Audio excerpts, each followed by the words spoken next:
speaking in a lower register because I'm sick, man. I feel like I should have a mask on. I should. I think you should too, dude. I mean, I'm trapped in a small room with you. Well, it's not the bubonic plague, it's just a cold, but I mean. Might as well be, man. I don't want you to get it. Colds are horrible. I had to lay out this morning.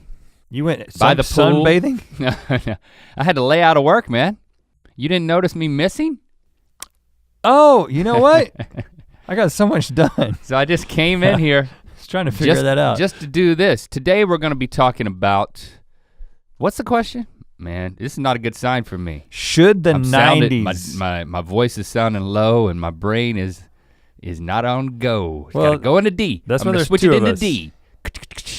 Drive. Should the 90s come back? Should the 90s come back? Lando gave me this cold, man. And I'm like, I got home last night, I'm like, I feel like just straight up dookie. Shepard's got a cold. They must have cohorted. Who got it from who? Is he better? I got it from Lando. Is Lando better? I said, Lando, how long did it take you to get over your cold? Because he is better. He was like, 2 days to 2.5 days. Well, like he's my doctor. Shepard still has it, so. Shepard Lando is frequently cold. Oh, he gets colds all the time. He's a viral dude. But Lando gave it, Shepard catches everything, but if he's getting over it, Lando gave it to Shepard. So Lando is patient zero. Well, I think, the cold originated with him. This in a weird way at least parallels our conversation today because I think. Trends spread like viruses? Well, no, okay, that, but also our kids, I start to observe things about fashion choices, entertainment choices, life choices that my kids are making, and I'm like scratching my head and I'm realizing, man, the 90s are coming back. They may already be back. Hold on to your seats. Is that a good idea? How do we feel about it? I lived it, brother. I lived it, boy. Listen to me. Bo, I lived it, Bo. This is how I talked when I was living it. And you also taught, you were telling me that you taught that to Shepard, right? No, so my nephews who still live in North Carolina who do not sound like rednecks at all, do have friends who do sound like rednecks and apparently still use the word beau because they regularly go into these accents where they use the term beau. And so he hung out with my nephews. We should clarify what beau is. It's just a all-encompassing term for just another dude. A friend. Yeah. Like a friendly male acquaintance. Yeah, it's like dude. It's like dude. And it's like bro. In fact, like the West Coast surfer. Shepard says it so often that I told you this. I haven't told the listeners. This is like grade school stuff for us to call each other beau. So I went to a couple of weeks ago, like when Shepard was starting school. I went to this like orientation thing in his classroom. You've already given me the cold. Look at my throat is already closing up. It happens. Is this psychosomatic? Yes, of course. It's you. Of course it is. Oh man, you're too close to me. Just speak that way. Speak in a way that doesn't propel a lot out of your mouth. Speak in a quiet way, like that way. If you could just kind of keep the germs. Do you want me to speak while inhaling? Yes, do the whole podcast. I will do the whole podcast while inhaling. While inhaling.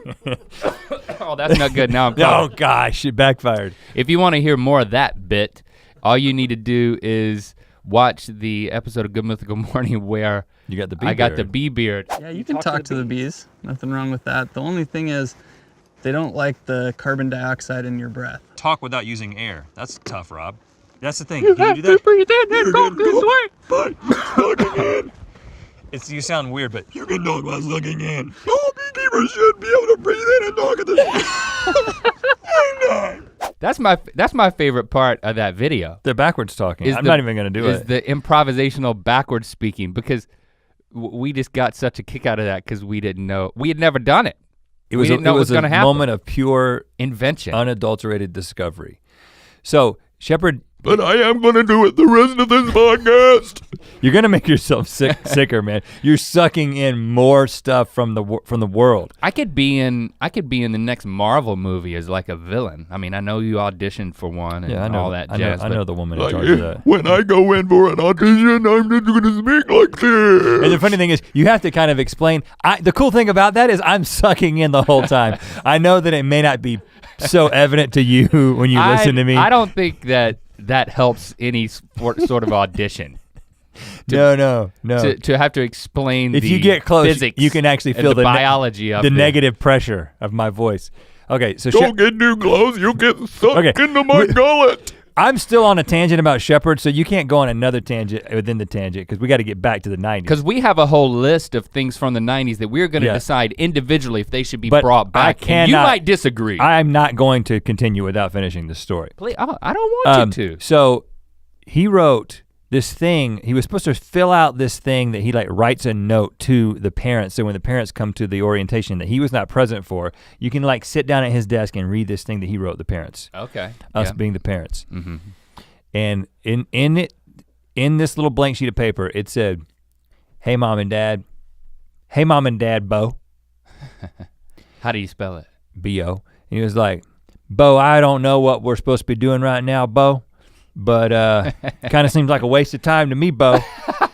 But Bo, just as long as you read this, Bo," and he just went on and just kept using Bo, and then he called himself Shep Bo as like his sign off. It sounds like something we would have written in each other's yearbooks. Exactly. I was like, this is so reminiscent of the way that we would have decided to do something. And I never really, I didn't send that stuff to my parents. I would send it to you. I would never cut up like that with my parents. But like, it's a different generation, man. My comedy the 90s are back. Was totally secret from my family.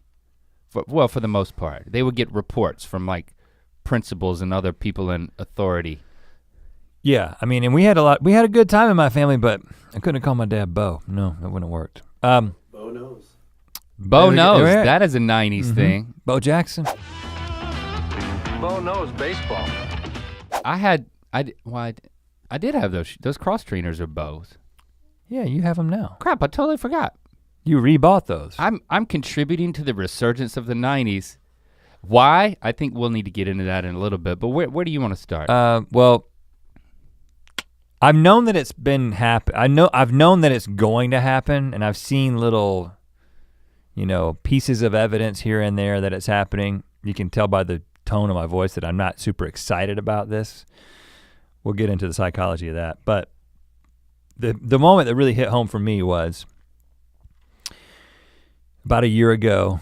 I am wearing a hoodie that you have seen if you have watched many episodes of Good Mythical Morning. What color is it? It is a navy hoodie that I have. It's like a tight fitting hoodie from the company Publish.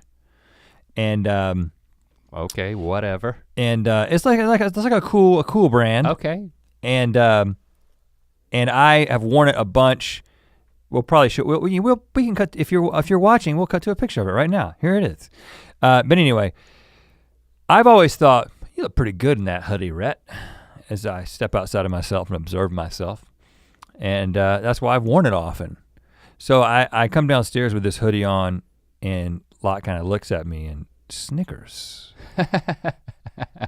Now I've worn this hoodie in his presence before, but you got to realize he's 14 now. He's a freshman in high school. He's in the big leagues. He's becoming a man, and he's like, "Dad, why is your hoodie so tight?" And I happened to notice that as he said this, he was wearing a hoodie. Oh. And his hoodie, in sharp contrast, was not tight. Was not tight at all. In fact, I don't believe that any part of the hoodie was actually in contact with his body. Whereas my hoodie was in full contact with every part of me. You're saying that his hoodie operated like a bounce house, like it's got like a blower hooked up to the back of it? It was more like it was being magnetically repulsed from his body. We're talking like a monorail system here. Yeah, but I mean, kind of like a bounce house, inflated. I guess it must have been touching him in certain places like the shoulders. It has to drape from something. But if you could see like points of contact. What was your response? I just said, I was like, this hoodie's cool, man. In the most defensive tone ever. And in that moment, I realized. You've lost. I was wrong. I knew I was wrong. I was like, as I was saying that, I was like, oh, I have become a dad. Oh. And I am a dad, have been a dad for quite some time. It's funny that you've had children for 13 years. The moment I became that's when I knew I was a dad. Was then. 14 years in. Yeah, 14. But because I assume that you think the same way. We tend to think of ourselves as being somewhat impervious to becoming the dad. Like, you know, I mean, I because we do what we do for a living, we dress in ways that are more, I don't want to use the term boyish, but I could say more youthful. Trendy. Than maybe other dads that are trendy. Our kids' friends' dads.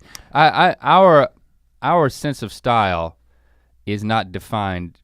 It's still something that we define. It's not something that a lot of people, when they get to be dad age or whatever, they've moved on in their life. They're wearing the clothes that they have for the most part. And it's not about style anymore. It's not about style, or they're not on the street, man. They're not hopping down the street. They're in a cubicle or some other legitimate environment right, and that we are not in. They go straight from their homes to the cubicle, never get on the street at all.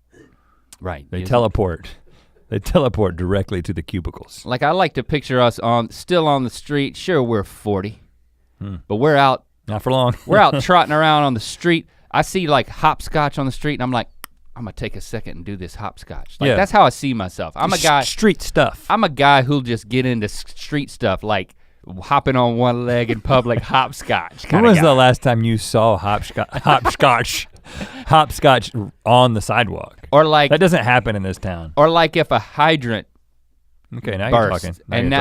I'm gonna go for a swim. I've never seen. I'm gonna go for an impromptu swim. I've never seen. But I like to think of myself that as that type of vibe, man. Yeah. I'm a 40-year-old trapped in I'm like a streetwalker, man. But have you not also I think I misused that term, but yeah, I just decided to move beyond it. I'm a street swimmer. Street swimmer. Hopscotcher. Have you not also thought a trendy daddy that at some point you can't keep holding on to this thread? You know what I'm saying? Like at some point you're gonna have to quit trying to be relevant and then you go into some sort of, now I'm old man cool. There's a transition, and when he said that thing about my hoodie, I was like, is this the first signal that I need to begin transitioning into just old man cool? Hell no, you need to try harder, man. That's my thing. No, but at some point it becomes ridiculous. Well, and I believe that, for me, I believe that the next 10 years of my life, my 40s will be, when I'm 50, I'm gonna be like Jeff Goldblum.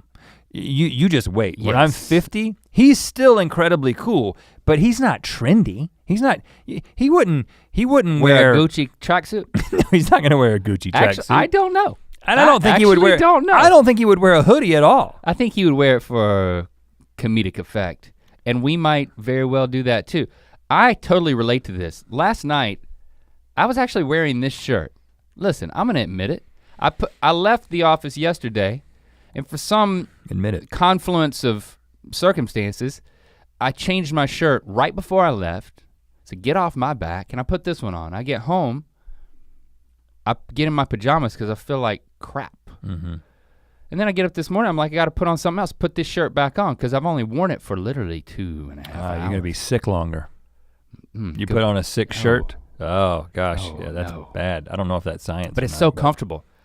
I will describe this shirt. It is a gray sweatshirt with nothing printed on it, and lo and behold, no sleeves. Well, no, there are sleeves. Yeah, well, it has short sleeves. Yeah. Depends on your definition of sleeve. It has sleeves that go to my bicep, and then it's fringed as if it has been modified. Mm-hmm. It was cut by a machine.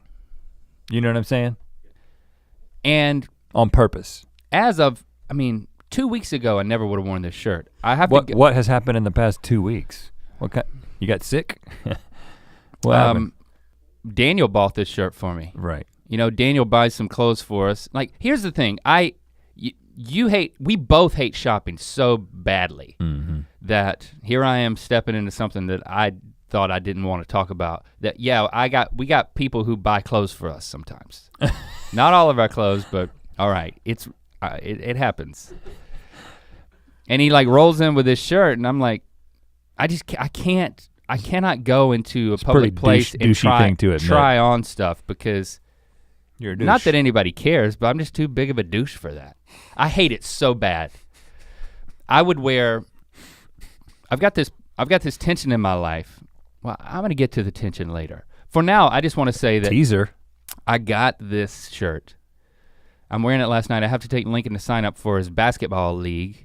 And we're walking in and I'm like, he gets out of the car first, he's walking ahead of me and I'm thinking about this shirt. Pretty self-conscious. And I'm like, Lincoln. He turns around. I'm like, what do you think of my shirt? Oh, you asked him. Walked right into it. And he was like, I could tell he was assessing how tight it was or if it said champion anywhere on it. You know, the indications of coolness in his mind, I guess. And he said, it's cool.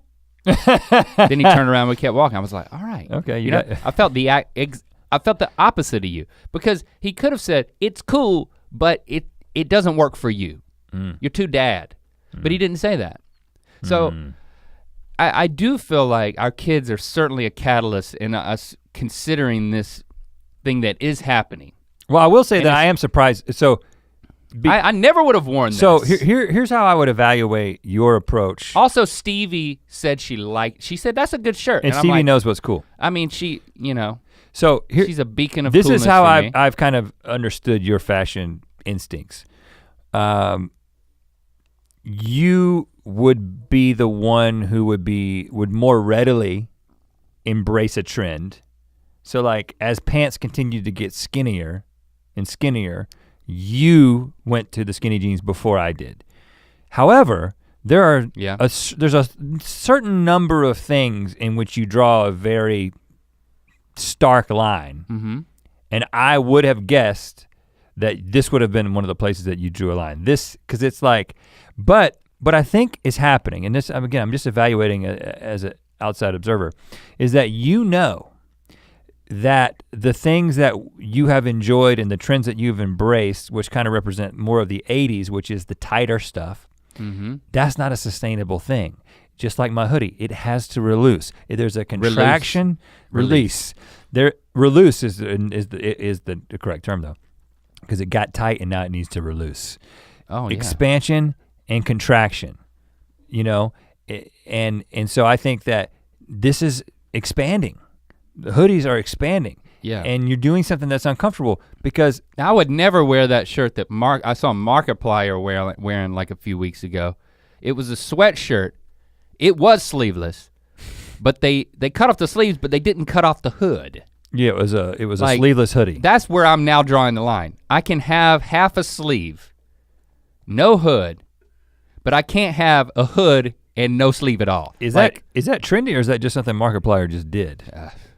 I don't feel equipped to make that decision. It's out there. He didn't make that sweatshirt. He didn't alter one. I don't think. It's pretty easy to make one. All you gotta do is cut the sleeves off a hoodie. It requires scissors, yeah. I don't think he's allowed to have those. Okay, so we're gonna get in. Marky Mark did that? I feel like that. You feel like that's a Marky Mark I'm thing. sure that Marky Mark would have. But again, Marky Mark is no longer.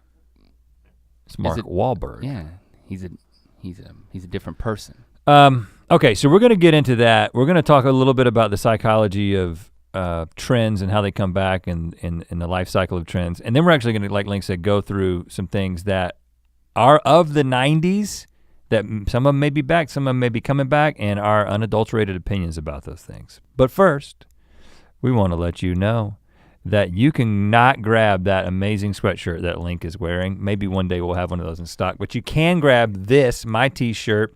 What does it say? Be your mythical best. Be your mythical best. It is Bo. patterned after the Button Your Fly campaign, the 1990s Levi's Button Your Fly campaign. We did that with permission, right? No, we didn't. Well, we don't have to. So it is for this particular. And this is, again, we've done a few of these. Like we've got some 90s throwback we got shirts. the Friends tee. I mean, the Chili Peppers tee, I don't, it's certainly from the 90s, but I don't consider it a. It's not necessarily a 90s design, but yeah. It is. I mean, I guess it technically is. Go to mythical.store if you're into that, or if you're not, we have lots of other stuff for those of you who are not prepared to go full 90s. I don't know if we showed our hand by selling merch that is 90s inspired, but I don't think we did. We're trying to get ahead. We're trying to get ahead of things. You know, I don't know. Thank you for supporting it. Judge it for yourself. Okay. Now, what would you have said? So there's some articles that talked about the life cycle of a trend and the resurgence of a trend. What would you, just before having looked at any of this information, what would you have said how long it takes for something to come back? Well, when we were in college, like freshman year of college for us was 97. 96. We were 96, 97, yeah. We were into like vintage clothes from the 70s. Bell bottoms. So that's 20, I mean, that's about 20 years actually. So I think that's how I feel, that's how I relate to what's happening is I got my nanny to alter my pants to look like bell bottoms. Now we were in a band. She altered my pants to look like bell bottoms. And she altered yours because when you're in a band, you just have all one of my favorite parts about being in the band was the freedom associated with fashion expression. You didn't have to explain yourself. Yeah. You've got bleached hair, you've got bell bottoms. I'm on stage. Why? I'm a performer. Wax Paper Dogs with a Z, you haven't heard of us? I'm not just a student. I'm a performer. Right. Hello. I'm not just a normal person. I couldn't do this if I was. So we would go to the thrift store, and again, I don't think we went to the thrift store looking for those things, but it also happened that those things were there. We would also buy collar, and that doesn't necessarily have to line up. We could say we thought it'd be cool to be in the 70s, but people have returned crap 20 years later. They finally were cleaning out their house or their parents' house or however it works. And I actually got a lot of stuff from my papa's closet, like sweaters and stuff like that. So it was a little nebulous, but it's nothing you could get off a rack that's centered on the 70s. So to answer your question. You would have said about 20 years. I would have said that, yeah. Well, I actually think that most of the opinion out there is that it's between 20 and 30 and actually kind of pushing into 30. And I actually believe that still is true. If you think about when it was cool for us to wear, and again, we were wearing like the ridiculous bell bottoms, but like people were wearing like boot cut jeans was sort of the way that the trend of bell bottoms came back into jeans in the late 90s and early 2000s was boot cut. It wasn't bell bottoms necessarily. I mean, my wife had some like legitimate bell bottoms, but everybody had boot cut jeans. Everybody who was anybody had boot cut jeans. Right. But that was actually, like bell bottoms were they were starting to come in the late 60s. Right. Early 70s. So you could argue they were that it's closer to phasing 30. out. So, and actually, so in this article from a website, thepatterning.com, I hadn't heard of that before, from a guy named Patrick Metzger. He calls it the 30-year cycle. Mm-hmm. And I want to not just talk about clothes, but talking about media and specifically film remakes.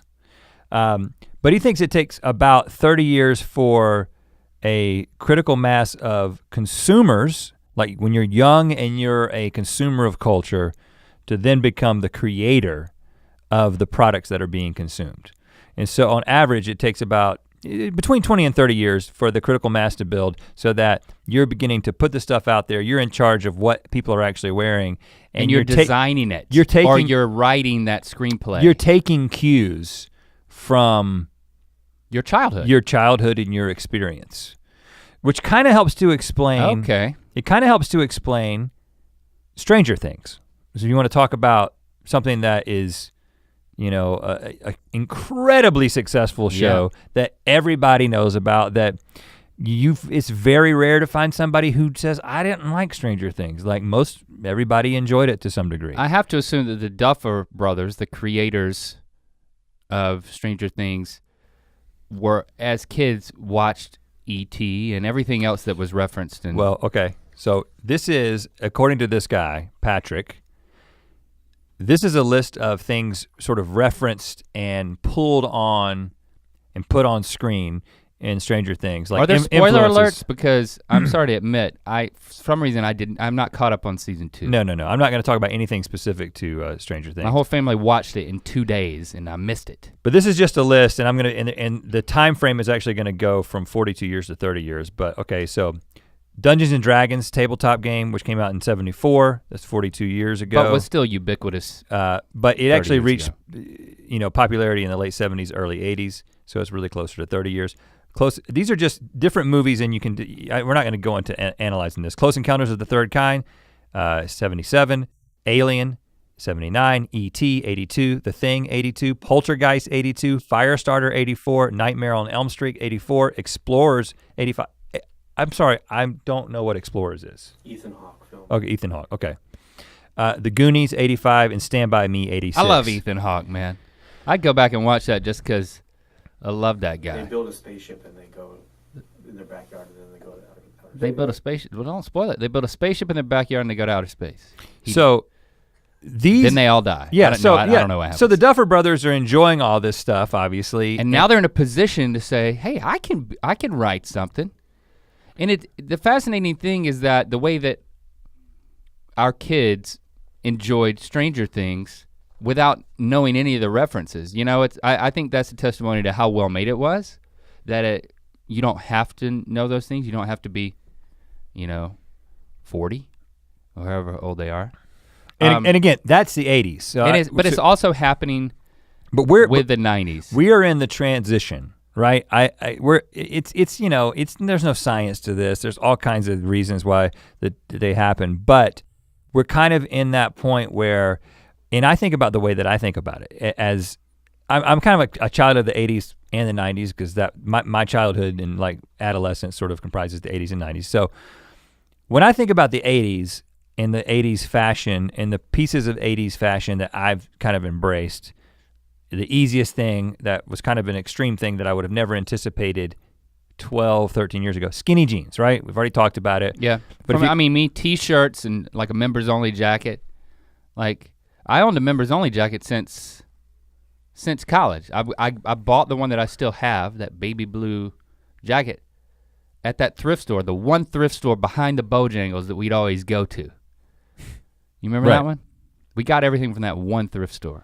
Well, the reason I use and you're right about the jacket, but I'm specifically kind of zeroing in on the skinny jeans because it's first of all, it's still kind of polarizing. There are people who definitely did not come along with us along that, and we even to this day, we still get people making fun of us wearing skinny jeans. It's a little old at this point, but I don't do. I don't wear them anymore. You don't wear. I wear these joggers, man, just for comfort.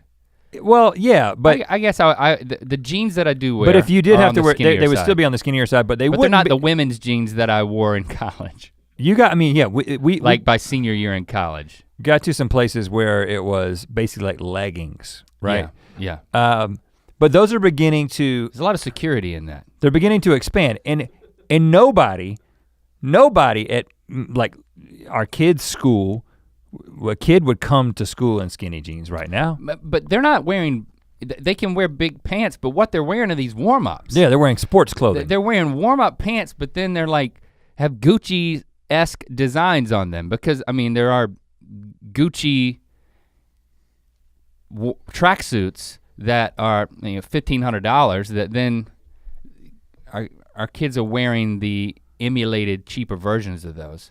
And I'm more power to them because it looks like they're walking around in pajamas, but they're so comfortable. Yeah. And I'm tempted to get in on that just because of the comfort zone. But That is not why they're wearing it though. It is not, it's just cool. And it's so influenced by hip hop culture, which is it's pop culture now. And you think about.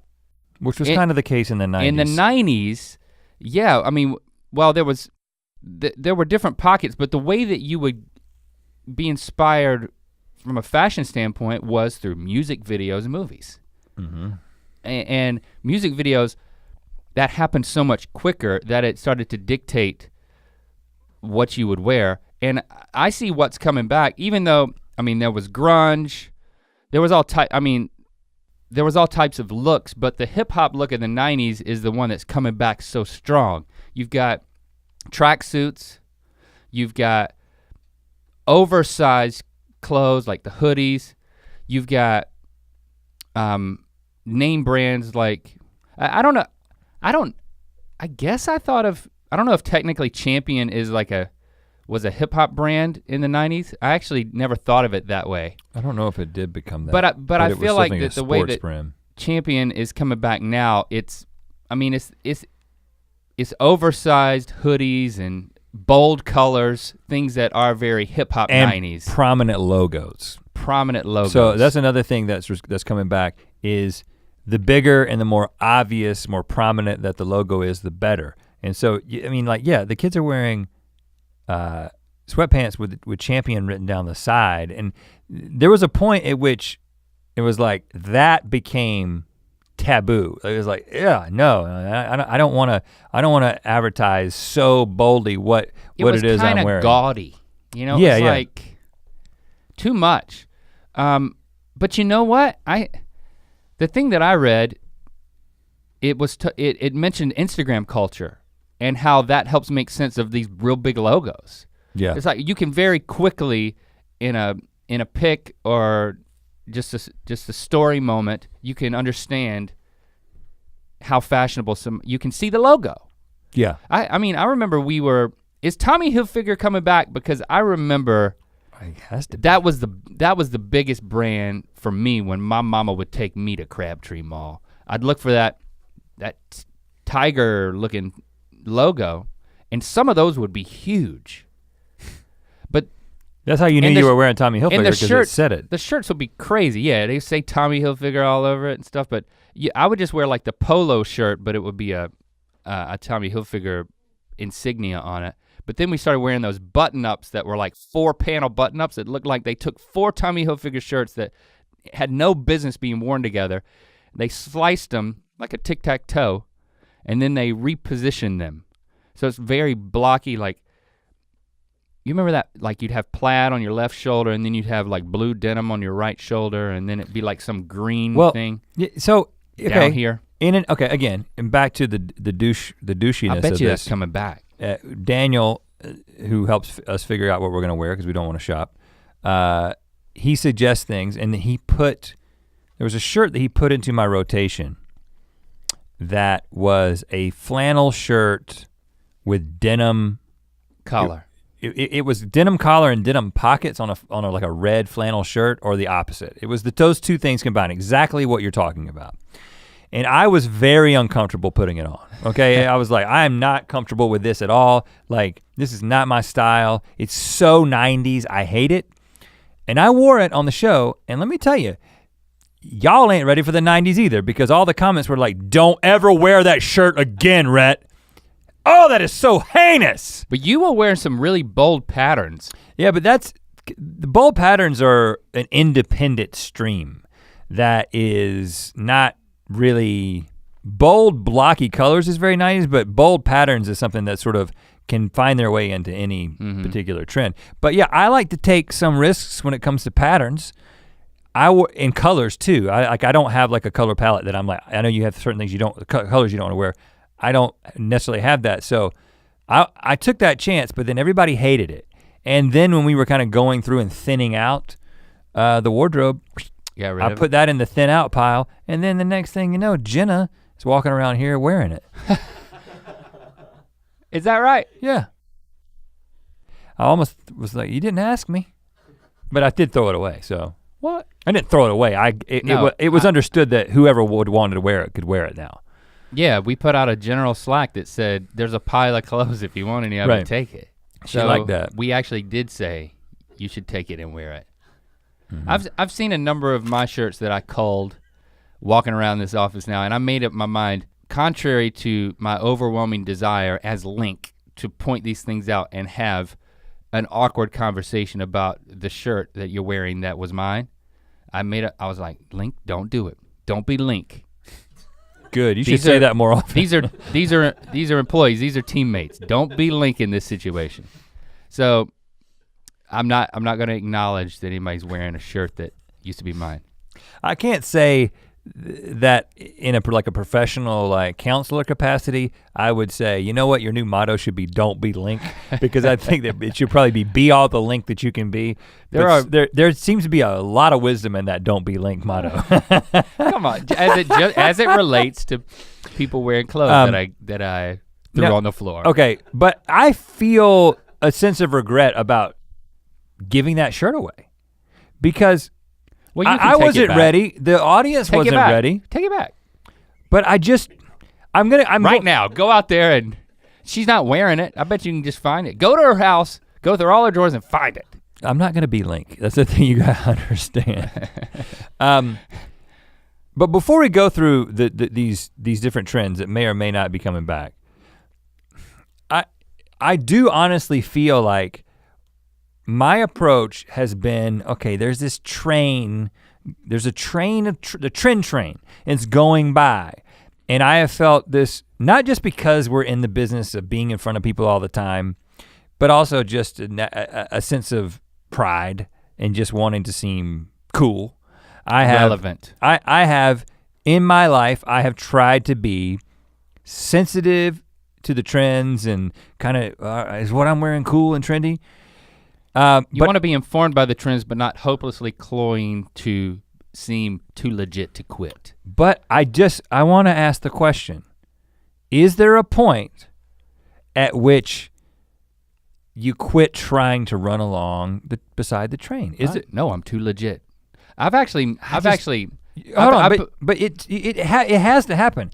You're saying I've put a lot of thought into this lately. You're gonna be 80 years old and you're still gonna be like trying to be trendy? Are you gonna I think at some point you calcify and you you're on the train and you jump out with whatever you've got in your hands at the time and you live the rest of your life with that. Jeff Goldblum, whatever you had, has not calcified.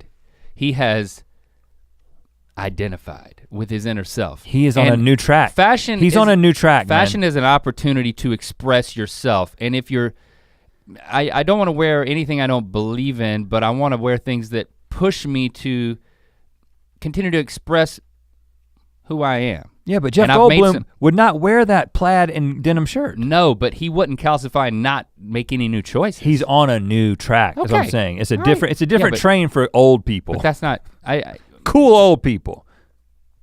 That's all I'm saying. I don't think it's the same trend if you're on a train that's got a bunch of young people on it and you're the really old guy, eventually, I mean, some people can do that, but eventually they're like, all right, dude, get on the old people train. It's interesting, all right, because filter that through what I've decided. Okay. Because I actually think by not changing,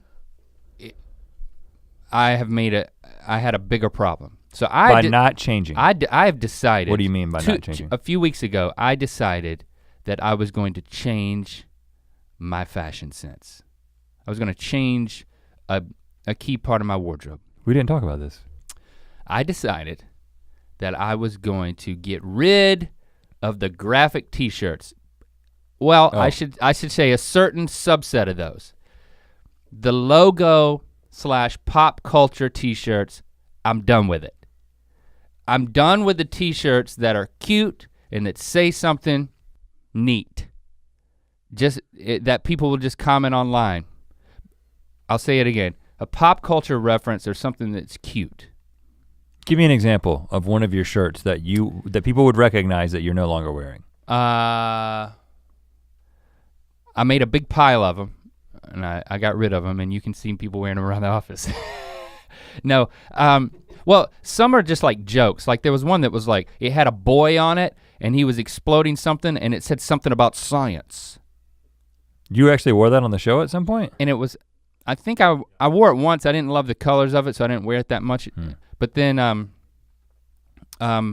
there was one that had like Mario Brothers on it, even Star Wars. Like, I don't want to wear properties like that. Now bands are different. I'll wear a band and I'll wear something that's artistic, like a cool design that might be repurposed from something else, or it maybe have designed specifically for the t-shirt. But I'm not gonna wear just a pop culture reference. Oh, look at that, it's And what is, it's Han Solo. And what was the reason? Does it have to do with the 90s? I just think, first of all, I knew that you just can't keep wearing the same things. I also thought, in a way similar to me changing my hairstyle years ago, was that it just seemed kind of boyish and cute. And I got kind of over it. So I think that's what went into it. An assumption that my fashion was gonna evolve, and I had a realization that should have happened maybe a year or two earlier. You see, it's, if you see like some old guys, like an old hippie guy who's wearing like a Zeppelin t-shirt, and he's wearing that shirt because he wore it since he was a Zeppelin fan, or potentially a roadie. He kind of looks like an old washed up Zeppelin roadie. Okay. I love him to death. But you can just tell he hasn't evolved. Like, I just want to continue to express myself. And I think even though I hate shopping, I like expressing myself. I like knowing that I might change my hairstyle again, or I might change what I wear. It's fun.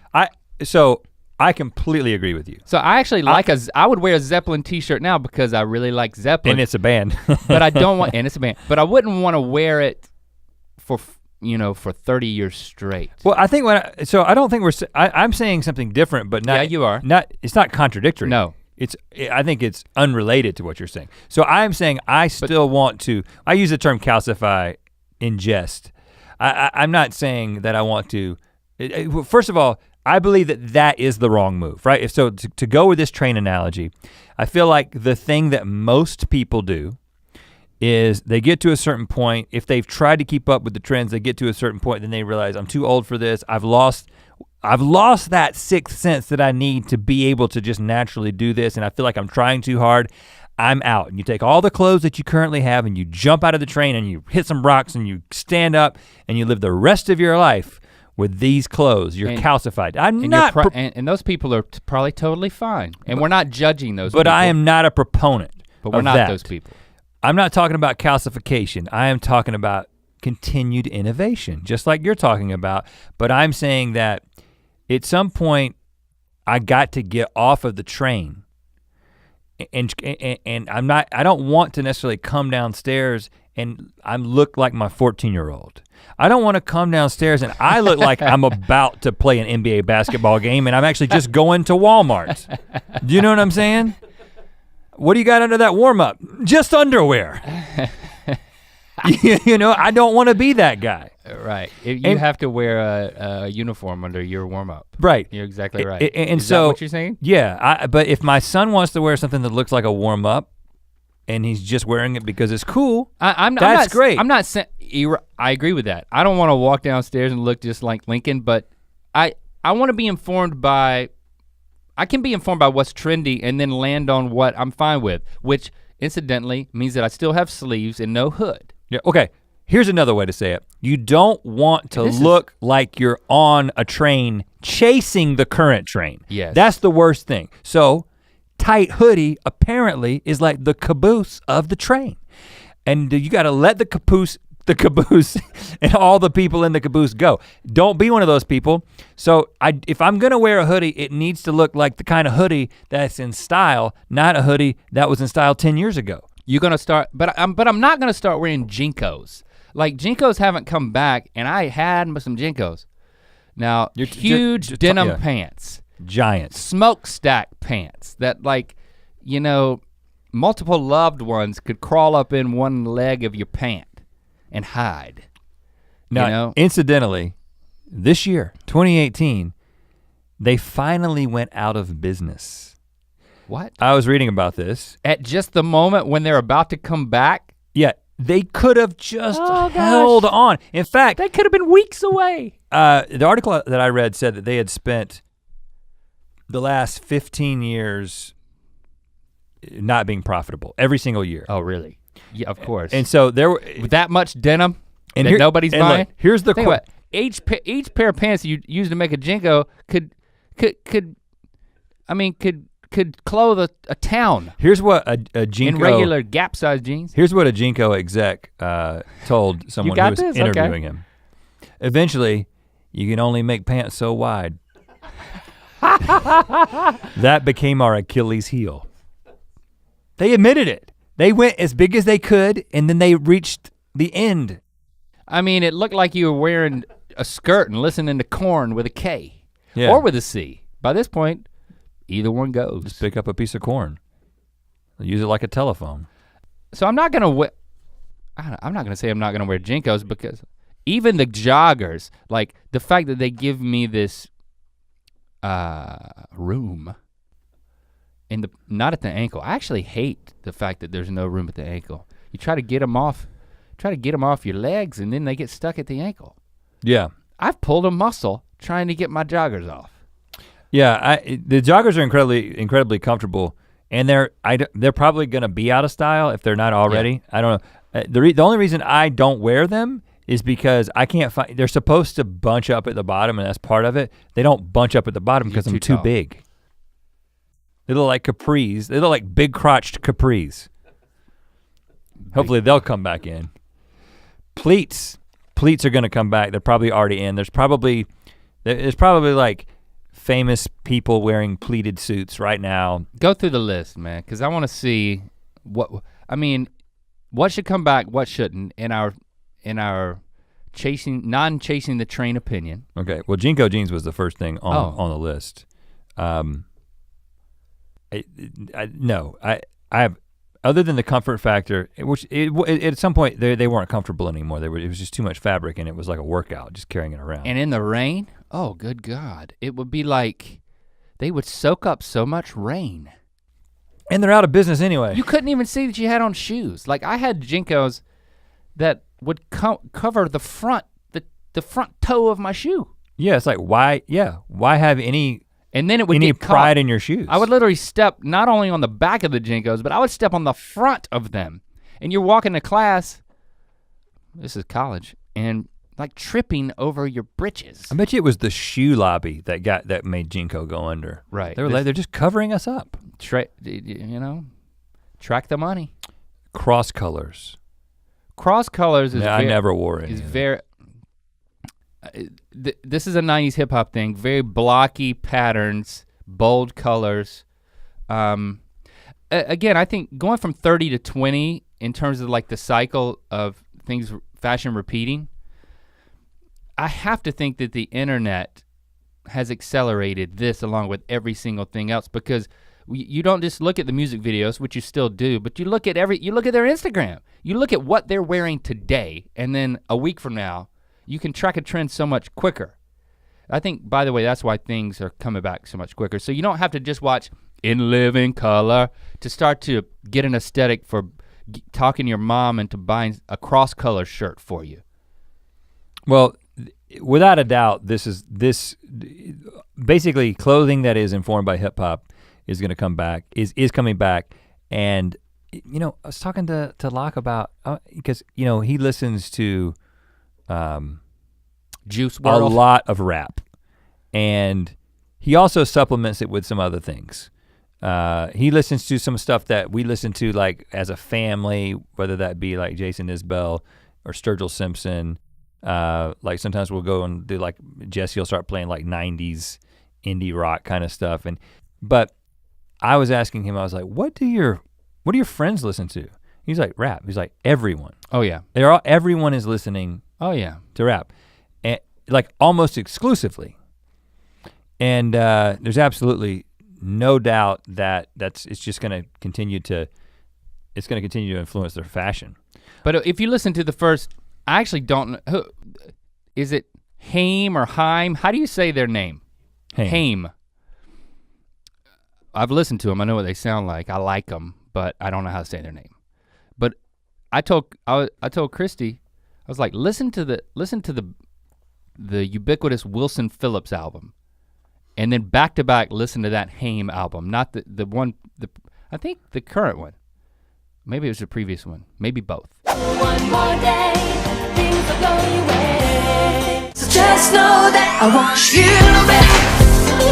back. It's the same thing. Exactly. It's amazing. And it's awesome. I had not listened to them. We put on Wilson Phillips radio. You know, you can say just play anything that's like of that genre. Man, we brought up some things that we never thought we'd listen to again. But it's coming back, man. Even the Bruno Mars album, like the whole B-side of that is. It's like Belle Biv DeVoe. Yes. Yeah. Yeah, I played it for you that day. I was like, I can't believe this. Listen to it. It's like poison.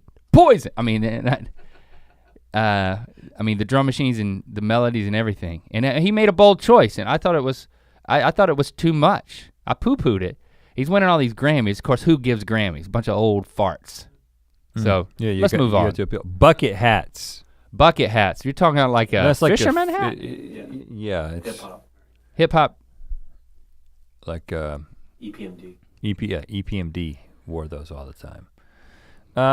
They're kind of like Jinko. They had to stop making albums when they didn't have any more business puns. Well, I can tell you. Look back at EPMD album titles and they're all about business. And then they just ran out. I was like, well, no more business puns. We can't make any more music. I'm very particular about hats and what hats I'm willing to wear. I mean, I don't necessarily have a hat face. I don't think the bucket hat is gonna do anything for me. So for that me would personally, again, that's way out of our league. We just can't roll up in a party and wearing bucket hats and not get laughed at. Reebok pumps. I had a pair of these. Alex got a pair of Reebok pumps 2 years ago. He was sporting them around here, and first time I saw him, I laughed. Second time I saw him, I talked about him. Third time, I liked him. Takes 3 times. You got to be exposed to pumps like, 3 times to like them. And it's like, okay, he's doing it. Did you ever have a pair? No. You've never felt the pump? Never felt the pump. You've never experienced I've pumped pumping your own feet up? I've pumped other people's feet just out of I curiosity. can't believe that you've never felt the pump on your own foot. Well, I mean, it is one of the best feelings I had in the 90s. So do you want these to, you'll wear these? I gotta tell you. Till then, baby, do you wanna turn them and let you cry? They had 2 kinds of pumps. They had the cheaper pumps, which just had the tongues that would pump up. Yeah. And then the more expensive pumps, somehow they got the air into the back of the shoe as well. Bladder system. So you felt, it's like being pumped from all sides. So you're saying yes to this one. I can see you wearing pumps. You should, hey, find out what size Alex wears. You wear Jordans. I can't wear Jordans because that's what you do. Can I get in on the pumps? It's not, well, you wear Vans. Well, I ain't got to ask you. I'm getting some pumps. Here's the thing, it's not about you Maybe I'll buy Alex wearing the pumps, it's about you feeling the pump. The only thing, I'll at this just point, borrow I'm Alex. not even thinking about trends at this point. I'm just thinking about how good the pump felt and can't believe that you never felt it. Talk about shoes, flops, those like soccer flops with socks. I actually have a pair of those You mean like Sambas? Adidas sandals, where it's just the one big 3-stripe that goes over the top of your foot. Slides. The slides. It's like flops, what are you talking about? Slides, they don't flop, they slide, you're right. I got a pair of those. You got a pair now? Yeah, they're white with green stripes, and I've worn them to Ralph's a couple of times. But I do not wear them with socks. I slid right out of them. I can't do that. I sweat too much if I don't wear socks, and then if I wear socks, I slide right out. What else you got? Crystal Pepsi, it's a beverage. That ain't coming back. I think they tried that. It didn't work. Overalls. I never personally owned a pair. At like 3 I did. It's really hard for a guy. Post-toddler, I never had a pair. I think it came back for girls. My wife has a pair of overalls. Yeah. And has had a pair of overalls. And you know what? It's great. It's fine. It's good. It's real good. Well, yeah, it's real good. What? I wasn't trying to. Like, it's also weird if I'm like, oh yeah, it's real good. What do you want me to say? It's fine, you know, it's. You wanna talk more about my wife's overalls? I want some overalls that pump. So they Reebok feel, pump overalls. I'm gonna miss my tight fitting jeans. I want pants that feel tight but then look loose. I don't know, but where's the pump? Where's the bladder? Everywhere. The pump's in the strap. You don't, here's the thing, you don't cinch it up, you pump the strap and that's how it cinches. Reebok pump overalls, we'll bring them back. Fanny packs. Fanny packs are back.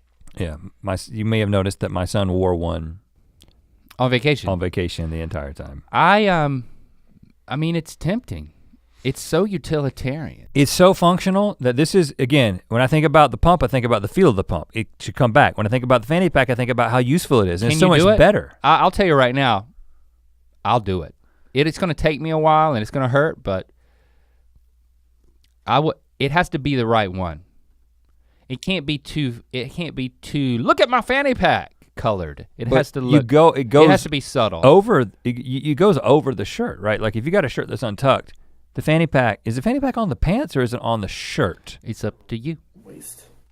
It's on the waist, yeah, but do you put your shirt over it? Because if the shirt goes over the fanny pack, I'm not in. I'm not in. Then now I got an unexplainable bulge. Right. It's a fanny pack.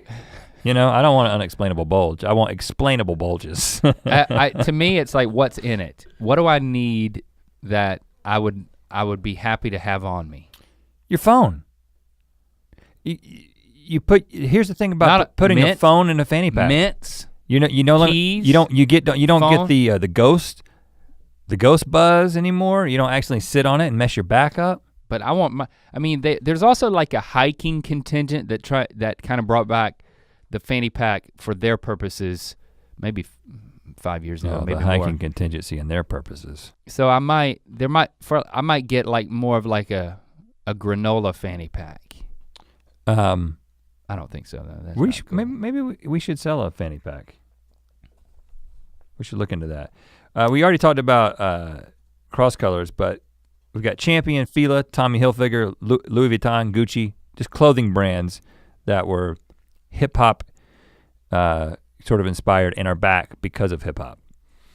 They're already back. We can't even have a say in this, but I don't think again it's what was hip culture is now hip hop culture is now mainstream culture. So when we were kids, I really liked hip hop, but I couldn't dress like a rapper. I mean, yeah, I didn't get on that train in the 90s and I don't think I'm gonna get on it now. But our kids can dress close to what rappers dress like because that's just culture.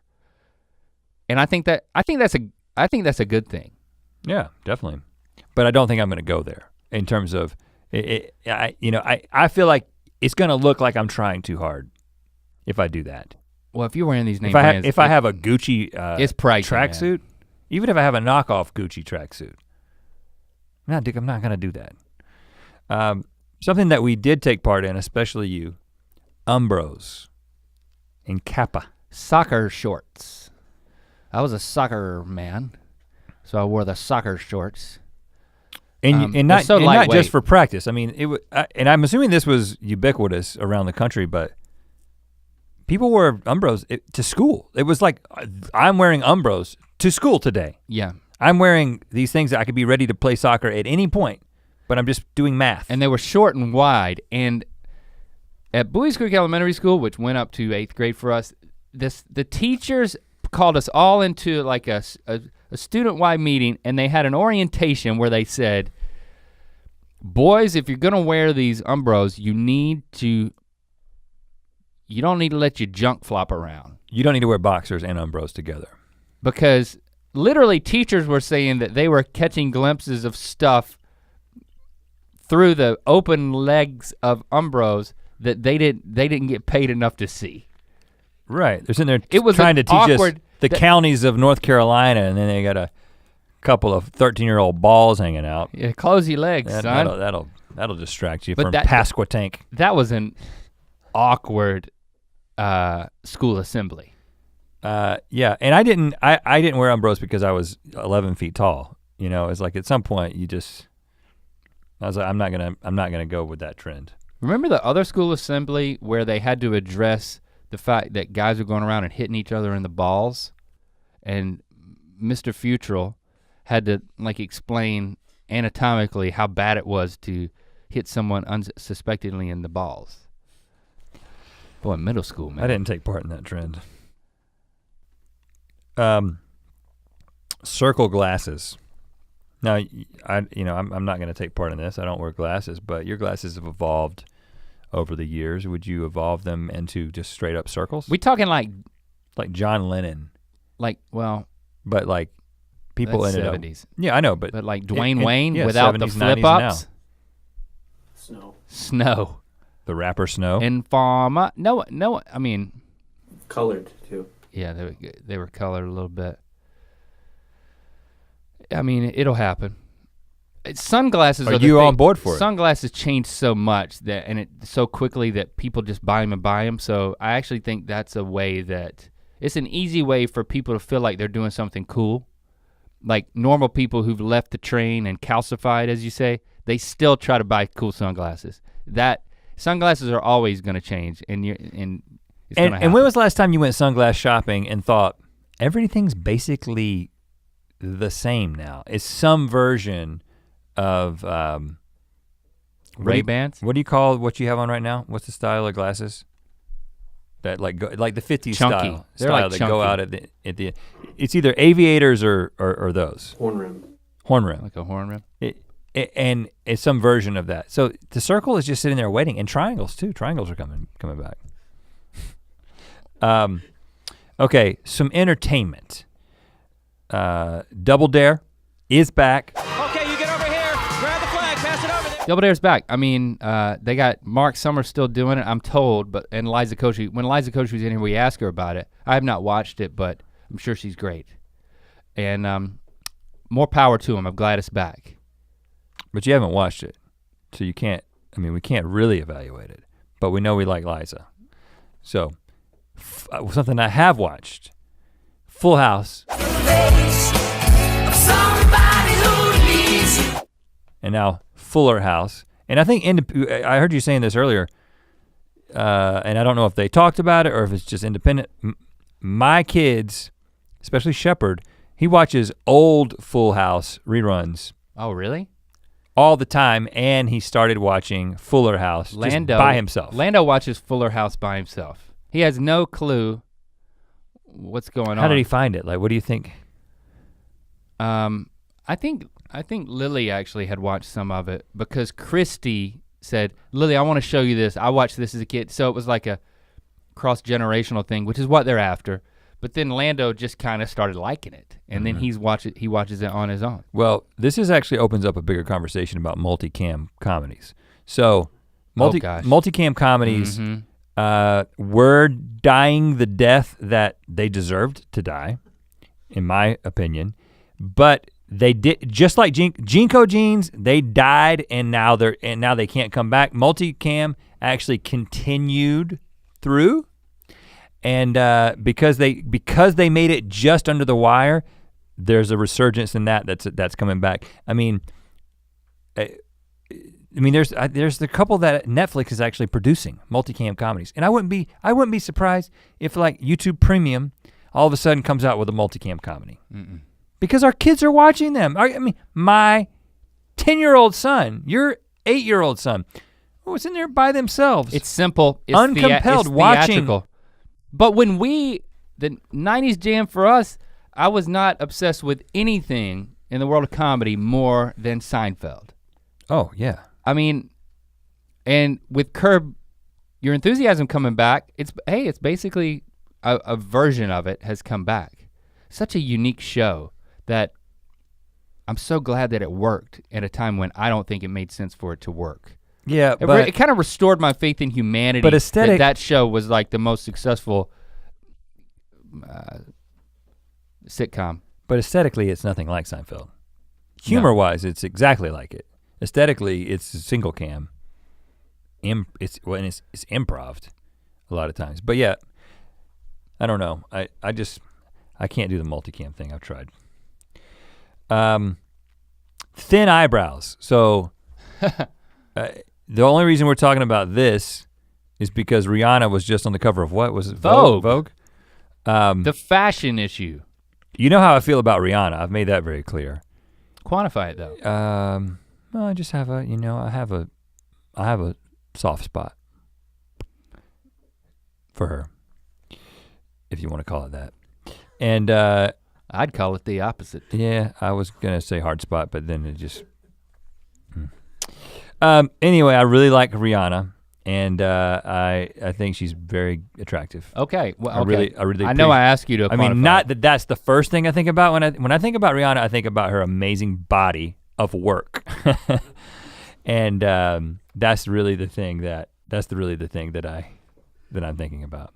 Her body of work. Anyway, on the cover of Vogue, she's got puny brows, as we called them. The thin pencil painted on eyebrows. I mean, they removed basically all of her eyebrows. I can't believe you did it, Riri. I really can't. I mean, she still looks good, but big not eyebrows as good as she could. never came all the way back. Remember that? Just a few years ago, it was like the big eyebrows are coming back. When I look back And I at love the it. pictures of our wives during that phase, when it just got down to like, it wasn't even an eyebrow anymore. It was just a hint of an eyebrow. There was an eyebrow here at one point. Just want you to know where it was. Mm-hmm. It's in this general region where now I have a line. And it looks horrible. There's many people who got rid of everything and then tattooed the line. But I guess that's kind of genius because then you could just let your hair grow over it. And now that it's coming back, it's like, yes. And then you just, I'm back. Yeah, but a lot of people tattoo the line in a different place from where the hair was. Are you serious? to get a constantly surprised look. So then if you To grow them open back, up the face. if you grow them back, you've got double eyebrows. Nobody wants to I'd double. buy- It's like an eyebrow echo. I'd buy a ticket to that. You don't want that. So I really hope those don't come back. Eyebrow brow. Hair highlights on dudes. So we're talking about bleaching the hair, letting it grow out, frosted tips. Talking some NSYNC action. You know you're gonna have highlights in the next. I'd say I give you six years. I kind of think I already have a form of natural highlights, you're gonna, my friend. You're gonna do something. I am a trend setter. You're gonna do something intentional. No, for my hair, I don't know what the ratio of gray to silver to dark brown my hair is going to continue to evolve, but I'm glad I made the choice and I'm sticking with that, man. Okay, well here's something that I think there's a much better chance that you will legitimately do. Goatee. You had one before. Oh yeah. It'd be so easy for you to have one again. I just feel like, it's kind of, it's like a white zombie thing. If I had a goatee now, it would be salt and pepper, and it would be really long like a demon. And I feel like I'd be more human than human. Think about it. I'm gonna pitch you on growing a goatee, okay? And I want you to really listen to me. I want you to take this completely seriously. I'm not doing this for entertainment purposes. I want you to grow a goatee in your own time, but not too far into the future. Here's why.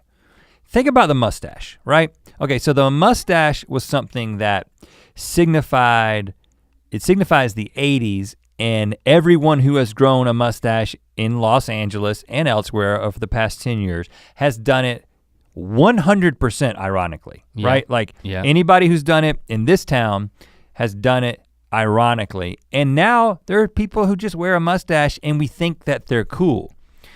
But the goatee is still too recent in our memory as something that's uncool and says 90s youth pastor that nobody wants to actually have one. Mm-hmm. But the next person to grow a goatee, ironically, and it's gonna be like if you grow a goatee and every other part of you is cool, but you got a goatee, so all the signals, that's how you know somebody with a mustache is doing it ironically. Yeah. All the signals from everywhere else, shoes all the way to the hair, are signaling this person understands and is making specific intentional fashion choices. That's a cool person. That's a cool, you could be the first. You could be the first to bring the goatee back. Do you have to also be 24? I don't think so. You grow a goatee with that haircut, with this half-cut sweatshirt, And I'm not talking Mr. Were you laughing or crying? I'm there? not talking a long one. I'm talking about as youth pastor as you could possibly do it. I could do that in 4 days. I know. You have nothing to lose, man. Oh gosh. My love life is one thing I have to lose. I'm just pitching you on the goatee. I don't feel like the goatee goes with this ensemble. I don't feel like I'm choosing enough, I'm not making enough bold choices with everything else in order to. Okay, The sweatshirt helps, sweatshirt helps. Okay. It'd be a lot warmer around my mouth. The last thing I'll say is that I feel like we're in this very, maybe I'm not speaking for you because you seem like you kind of know exactly what you want to do. I feel torn and I feel like the 90s seem uncool to me. I don't think that they were a distinctive period where like cool things were accomplished in fashion. And so every single thing that's coming back, with the exception of things that will just be more comfortable because they're baggier, I'm not excited about what I'm going to look like. And I feel like sooner rather than later, I'm gonna have to make the choice, am I pulling the lever, changing tracks, and getting on Jeff Goldblum's, going to Jeff Goldblum town? Should I wait until I'm 50 or should I start going there now? I don't know, I am really torn because I feel like I'm choosing between baggy blocked colored clothes or some sort of cool old man clothes. And I don't like either one of my choices, to be completely honest with you. I'd like to stick with tight hoodies and skinny jeans, but I know I can't do it because it's already past. I'm open to inventing a look. Like we were a band, like a 2-person band that was of an alternative genre. And then I just want to make sure it's comfortable. I don't want to have to wear multiple pieces like an ensemble. So I'm game for this and the goatee. You got me. I don't want to just wear like a 14-piece suit and a top hat every day though. I mean those harem pants Who said that I bought. We've talked about this before. This is like an Ear Biscuit earlier on. We were talking about how at that time, it's interesting to compare because we had a very similar conversation. I'm interested in how we've changed in the year or so since we talked about it. Because you're talking about, at the time you were talking about shaving your head and growing a big old beard and having baggy clothes. Yeah, that's what I want to do in my heart. You look like a guru. Remember that? We were talking about that. Yeah. I forgot about that. I'm just fighting, now we got a little bit more fight in us. We got some fashion fight in us. Okay, next time you see us, Link will have a goatee. I'll be dressing like Jeff Goldblum. Everything's gonna be great. And we will be here. Again, continue to let us know what you think we should be watching on YouTube because we are going to let you know what we watched and what we think's good. For part 2 of that. And let's keep this conversation going using hashtag Ear Biscuits. Thanks for hanging out with us. Which fashion train should we be on? To hear this Ear Biscuit in its entirety and make sure you don't miss an episode, follow the links in the description to subscribe on Apple Podcasts or anywhere else podcasts are available. To watch more Ear Biscuits, click on the playlist